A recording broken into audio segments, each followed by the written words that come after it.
कोई अधिकारी कुछ भी कर रहा है, कोई मंत्री कुछ भी कर रहा है, कोई एमएलए कुछ भी कह रहा है। आप ऐसी क्या नौबत आ गई आपके कि आप किरोड़ी जी को 3 महीने बाद में भी न तो इस्तीफा दिलवा स्वीकार करा पाए और न आप उनको वापिस मंत्री बना पाए। जोगाराम जी को ये कहना चाहिए कि एसआई भर्ती पे आप क्या निर्णय ले रहे हो, क्योंकि एसआई भर्ती पे एक काम होने वाला है, या तो बाबा किरोड़ी जीतेगा या मुख्यमंत्री भजन लाल जीतेगा, दोनों साथ नहीं जीतेंगे। मैं आपको बता दूं, तो राजस्थान का बड़ा नेता बीजेपी में कौन है ये तय होना है, उसके बाद में फिर ये प्रक्रिया चलेगी। एक बात। दूसरी बात मैं ये कह रहा हूँ कि राजस्थान की विधानसभा में एक क्वेश्चन लगा था कि पेपर लीक का, पिछले भारतीय जनता पार्टी के कार्यकाल में इस पिछले 5 साल से ज्यादा पेपर आउट हुए। एक बात क्लियर है, किसी की कोई शंका हो तो मेरे से डिटेल ले लेना, विधानसभा की वेबसाइट पे प्रश्न के ऊपर। दूसरी बात, ये जो पेपर लीक हुए उसके ऊपर पेपर लीक गिरोह के खिलाफ कार्रवाई हमने की। आधे से ज्यादा 100-150 से ज्यादा पेपर माफियाओं को, नकल माफियाओं को पकड़ा। इस प्रक्रिया को ये लोग आगे बढ़ा रहे हैं तो अच्छी बात है, लेकिन केवल ये कहते कहते कि हम इस प्रक्रिया में 5 साल निकालोगे क्या आप? ये तो सतत प्रक्रिया है। अगर मान लीजिए 2 साल बाद में भी पता लग गया कि कोई व्यक्ति पेपर लीक के माध्यम से माफिया से पैसे दे करके नौकरी लगा है तो उसको 2 साल बाद में भी निकालो, लेकिन 2 साल तक यही काम करते रहोगे, दूसरी भर्तियां कितनी निकाल रहे हो वो बताओ आप। उनका तो भ्रमण, भाषण और भ्रमित का कार्यक्रम चलता रहे, साथ साथ में दूरदर्शन भी चलता रहे, हमें कोई आपत्ति नहीं। लेकिन इस राजस्थान के लोगों ने आपको मुख्यमंत्री बनाया है, चाहे पर्ची से ही बने, लेकिन हम सबके मुख्यमंत्री हैं आप। आपको काम करना पड़ेगा। किसान परेशान है, दलित परेशान है, नौजवान परेशान है, छात्र परेशान है, और आप रोजाना की रोजाना ऐसी ऐसी बातें करते हो जिससे नौजवान का भला होने वाला है क्या? आप सारी की सारी जो संस्थाएं हैं उनका जो क्रेडिबिलिटी है उसको बिल्कुल क्रेश करने पे तुले हुए हैं। आपको जो कुछ करना है आप करिए, लेकिन नौजवानों को नौकरी दीजिए। अगर कोई अपराधी है तो उसको जेल में डालिए। या आज तक होता है, कोई आज नया नहीं हो रहा है। अच्छी बात है, अगर आप अच्छा काम करेंगे तो हम आपको धन्यवाद देंगे, लेकिन आप नौजवान नौकरी के लिए तड़प रहा है, उसकी नौकरियों की विज्ञप्ति कब जारी करोगे? किसान परेशान है, उसको मुआवजा कब मिलेगा? बिजली कब मिलेगी? पानी कब मिलेगा? सड़कें कब ठीक होंगी? ये चीज़ें भी तो आपको करनी पड़ेंगी ना। आज लोग परेशान हैं, कानून व्यवस्था नाम की कोई चीज़ नहीं है, दिन दहाड़े हत्याएं हो रही हैं, नाबालिग बच्चियों के बलात्कार हो रहे हैं, उनका जवाब कौन देगा? आप गृह मंत्री भी हैं। मुख्यमंत्री जी को मैं कहना चाहता हूं, शायद वो भूल गए होंगे कि वो मुख्यमंत्री के साथ साथ प्रदेश के गृह मंत्री भी हैं। तो गृह मंत्री को ये चाहिए कि तत्काल डीजीपी को और तमाम अधिकारियों को बैठक बुला करके और ये कहे कि कानून व्यवस्था आप कायम कीजिए। एक सरकार का इकबाल होता है, आज इकबाल खत्म हो गया। कोई अधिकारी कुछ भी कर रहा है, कोई मंत्री कुछ भी कर रहा है, कोई एमएलए कुछ भी कह रहा है। आप ऐसी क्या नौबत आ गई आपके कि आप किरोड़ी जी को 3 महीने बाद में भी न तो इस्तीफा दिलवा स्वीकार करा पाए और न आप उनको वापिस मंत्री बना पाए? मेरे समझ में नहीं आ रहा कि ये करेगा कौन भाई। आप तो वो पार्टी है, भारतीय जनता पार्टी, जो अपने आप को कहती थी विश्व की सबसे बड़ी पार्टी और सबसे अनुशासित पार्टी, और मोदी है तो सब कुछ मुमकिन है। तो हरियाणा में कर लेना ना, मोदी है था, कहाँ चला गया? मोदी की फोटो गायब है वहाँ, अमित शाह की फोटो गायब है, खट्टर का भाषण गायब है, कुछ भी नहीं है वहाँ। सुपड़ा साफ हो गया भाई साहब, देखना आप जम्मू में, हरियाणा में। और मैं आज फिर कह रहा हूँ मीडिया के सामने, प्रदेश में अगर यही हाल रहे तो 7-0 तो है ही है उपचुनाव में, पंचायत राज और नगर निकाय में भी इनका सुपड़ा साफ होगा। और फिर कहेंगे कि डोटाजरा ने हल्ला कर करके हमारी पर्चियां बदलवा दी। पहले ही समझ जाओ भाई, हमें तो 5 साल भोगना है, भारतीय जनता पार्टी की सरकार को भोगना है। हम तो कहते नहीं, हाँ दिल्ली की गिर सकती है पहले, लेकिन राजस्थान की चलेगी। कोई करामात बीजेपी में से कोई बड़ा लीडर कुछ कर दे तो देखो मैं कुछ कह नहीं सकता, लेकिन मेरा ऐसा मानना है कि ये 5 साल चलेगी। इसलिए चले तो जनता को राहत मिले, सरकार का आभास होना चाहिए। बस में जाते हैं, ढाबे पे जाते हैं, होटल में जाते हैं, किसी शोरूम में जाते हैं कोई काम से, तो सही कहते हैं भाई साहब ये सरकार चला कौन रहा है? मैंने कहा भाई हमसे क्यों पूछ रहे हो, भारतीय जनता पार्टी चला रही है। बोले वो भारतीय जनता पार्टी वाले सारे लोग कहते हैं कि ये चला कौन रहा है, हमारे भी समझ में नहीं आ रहा। तो पहले तो मुख्यमंत्री जी को एक दिन का विश्राम लेकर के और ये समझाना चाहिए कि सरकार चला कौन रहा है। ये जो भ्रांति फैल रही है ना ये प्रदेश में, ये सबके लिए, प्रदेश के लिए बड़ी घातक है। इस भ्रांति को दूर करें, इकबाल कायम करें, पुलिस को पूरे अधिकार दें। ये जो बजरी माफिया, भू माफिया, लैंड माफिया, जितने भी पेपर माफिया जितने भी हैं, इनके खिलाफ सख्त कार्रवाई करो। लेकिन मेरा एक कहना है कि टाइम लिमिट करके एक चीज को तय कीजिए। आप केवल यही है, कांग्रेस ये कर गई, कांग्रेस ये कर गई, कांग्रेस ये कर गई। अब तो भाई साहब 10 महीने हो गए, आपको बताना पड़ेगा आपने क्या किया, आप क्या करने जा रहे हो, आपका विजन बताओ, आपके काम बताओ, आपकी योजना बताओ, उस योजना का लोगों को क्या लाभ मिल रहा है वो बताओ। ऐसे ही घूम रहे बिना कोई मिशन के, बिना कोई योजना के, बिना कोई बजट के। जब आपने देखा विधानसभा में बजट पेश किया तो पास होने से पहले बजट की मीटिंग करवाई थी, हर जिले में प्रभारी मंत्रियों को भेजा था। उनको पूछो उसके बाद में दोबारा मीटिंग कब हुई है बजट पारित होने के बाद में, कि उस बजट की क्रियान्विति हो रही है कि नहीं हो रही है। आप मीडिया के लोग हो, प्रिंट मीडिया भी है, इलेक्ट्रॉनिक मीडिया भी है, सोशल मीडिया भी है। मैं पूछना चाहता हूँ, एक भी कोई स्वीकृति किसी चीज़ की कभी आपने पोस्ट की क्या?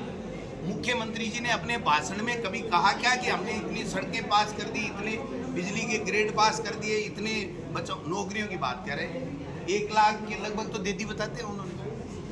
तो भाई हमारे वाला तो कोई 2,70,000 का था, वो आंकड़ा पकड़ा दो कि ये हमने ही दे दिया, आपका कार्यकाल मान लो हमारा। तो ये कहने से नहीं चलेगा, ये काम नहीं चलने वाला है कि हम ऐसा कर रहे हैं, ऐसा कर रहे हैं। जो कर रहे हो वो करो, कानून सम्मत जो अधिकार है आपको सब करो, आपकी सरकार है। लेकिन ये तय करो कि ये सरकार चला कौन रहा है, ये तय करना जरूरी है, क्योंकि जनता भ्रमित हो रही है रोजाना के रोजाना से। ये एसआई भर्ती परीक्षा को रद्द करने या नहीं करने को लेकर अभी कैबिनेट सब कमेटी आज पहली मीटिंग थी, उसमें योगाराम पटेल ने ये कहा कि कांग्रेस के राज में इतने गड़बड़ियाँ और घोटाले हुए थे कि पेपर तक बेच दिए और मल्टीपल टाइप के घोटाले हुए। देखिए मेरी बात सुनिए, जोगाराम जी को ये कहना चाहिए कि एसआई भर्ती पे आप क्या निर्णय ले रहे हो, क्योंकि एसआई भर्ती पे एक काम होने वाला है, या तो बाबा किरोड़ी जीतेगा या मुख्यमंत्री भजन लाल जीतेगा, दोनों साथ नहीं जीतेंगे। मैं आपको बता दूं तो राजस्थान का बड़ा नेता बीजेपी में कौन है ये तय होना है, उसके बाद में फिर ये प्रक्रियाएं चलेंगी। एक बात। दूसरी बात मैं ये कह रहा हूं कि राजस्थान की विधानसभा में एक क्वेश्चन लगा था कि पेपर लीक का, पिछले भारतीय जनता पार्टी के कार्यकाल में इस पिछले 5 साल से ज्यादा पेपर आउट हुए। एक बात क्लियर है, किसी के कोई शंका हो तो मेरे से डिटेल ले लेना, विधानसभा की वेबसाइट पे पर्सन के ऊपर पड़ा है। दूसरी बात, ये जो पेपर लीक हुए उसके ऊपर पेपर लीक गिरोह के खिलाफ कार्रवाई हमने की। आधे से ज़्यादा 100-150 से ज़्यादा पेपर माफियाओं को, नकल माफियाओं को पकड़ा। इस प्रक्रिया को ये लोग आगे बढ़ा रहे हैं तो अच्छी बात है, लेकिन केवल ये कहते कहते कि हम इस प्रक्रिया में 5 साल निकालोगे क्या आप? ये तो सतत प्रक्रिया है। अगर मान लीजिए 2 साल बाद में भी पता लग गया कि कोई व्यक्ति पेपर लीक के माध्यम से माफिया से पैसे देकर के नौकरी लगा है, तो उसको 2 साल बाद में भी निकालो।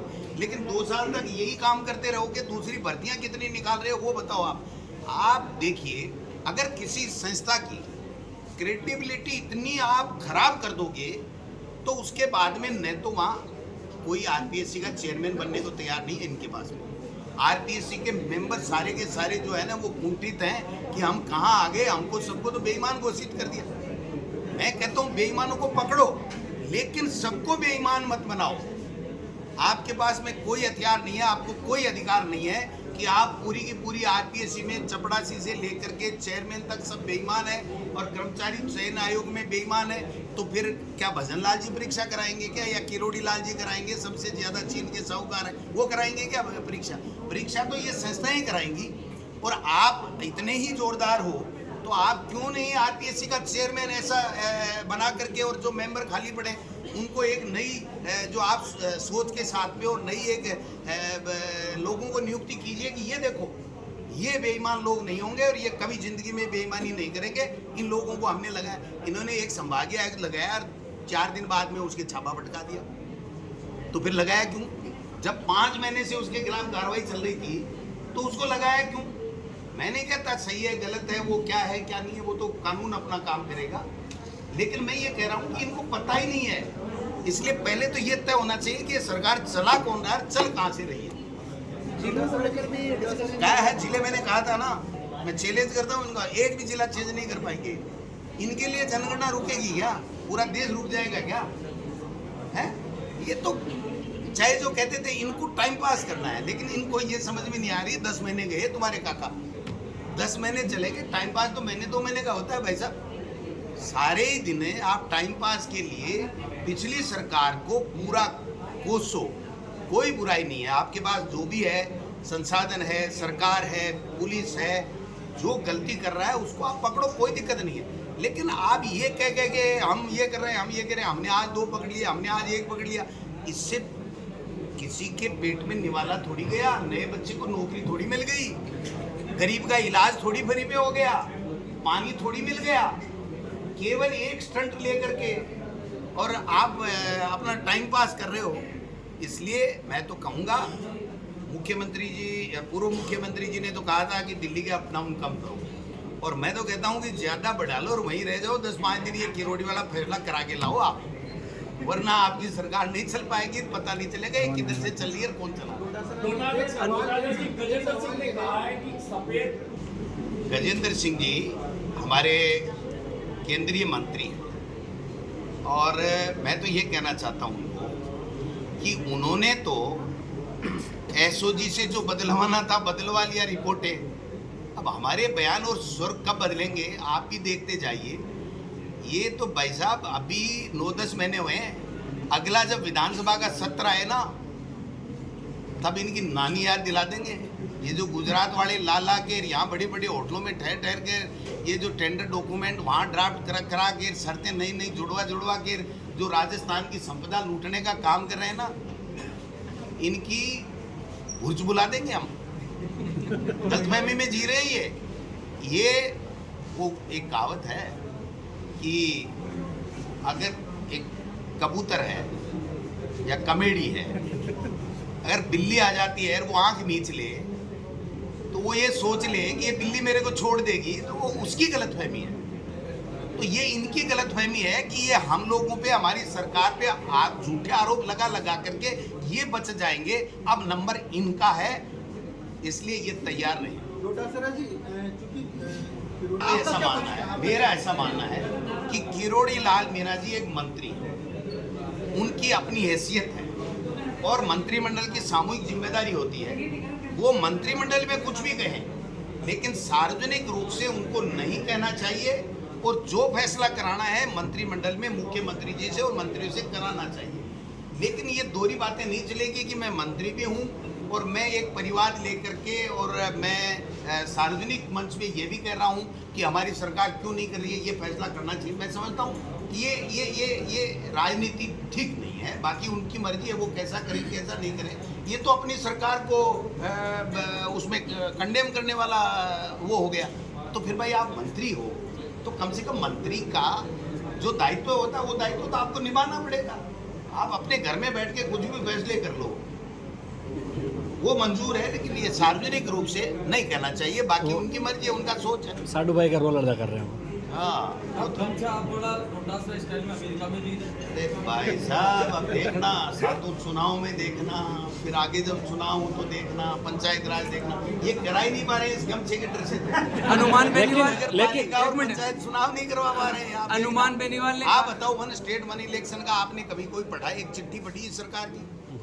आज नवंबर के अंदर 53 या 56 या 59 कितने नगर निकाय के चुनाव हैं, अब तक वोटर लिस्ट बन जानी चाहिए, लॉटरी निकल जानी चाहिए। आप बताइए, 1 महीना रहा है, वार्डों का पुनर्सीमांकन करना था तो कर लेना चाहिए था।